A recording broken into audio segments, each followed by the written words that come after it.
aming grupo ay binubuo ng 30 miyembro at ito ay inorganisa noong November 2022. Nabuo po ang aming asosasyon dahil kami po ay mga mangingisda ng Cabanatuan sa kadahilan ng gusto naming maipaangat ang aming buhay at mabigyan ng karagdagang value ang aming product. Nag-decide po kami na pumasok sa fish processing. Sa kasalukuyan po, meron po kaming 3 product line na ginagawa sapagkat yung iba po ay medyo natigil. Gawa ng mababang supply ng tilapia ngayon at mataas na demand naman po. Meron po kaming smoke bangus, daing na bangus at bottled sardines, Spanish style sardines. Nagsimula po kasi kami sa isang training, the Fisher Folk Field School noong araw. That was May 2022. Dahil kami po ay mga mangingisda, tinulungan po kami ng Bureau of Fisheries and Aquatic Resources kasama ang Office of the Provincial Agriculture at ang local government unit namin para ibuo ang aming asosasyon. Ang pinaprocess po namin ngayon ito yung mga smoke bangus po, vacuum sealed po. Ganon din po ang aming marinated boneless bangus, ito din po. And yung wala po ngayon dito, which sabihin ko na lang din po, kasi naubusan na kami.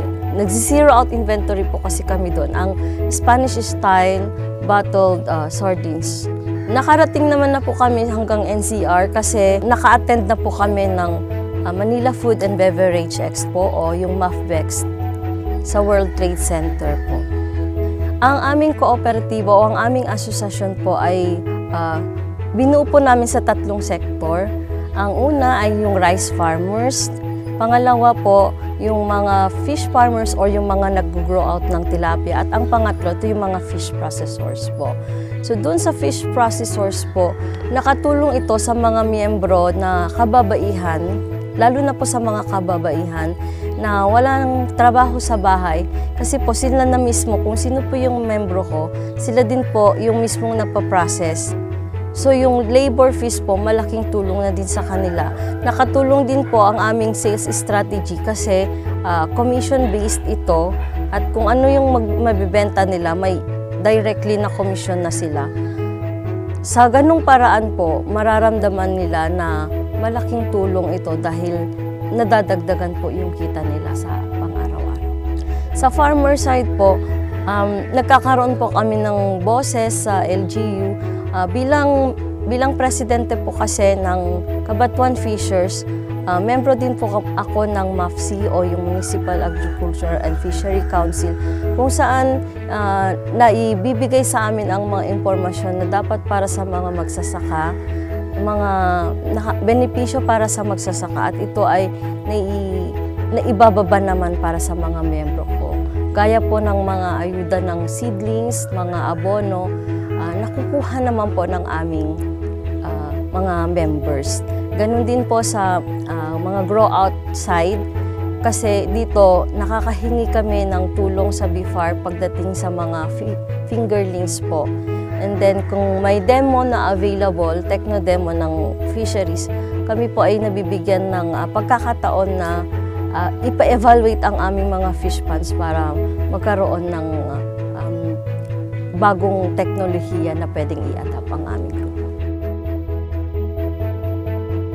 Yung buong processing facility po namin ay pinagkaloob po sa amin ng BIFAR noong May 2023. Dito po kami nagsimula na mag-process, and after this po, sila din yung tumulong sa amin para madala ang aming produkto sa World Trade Center.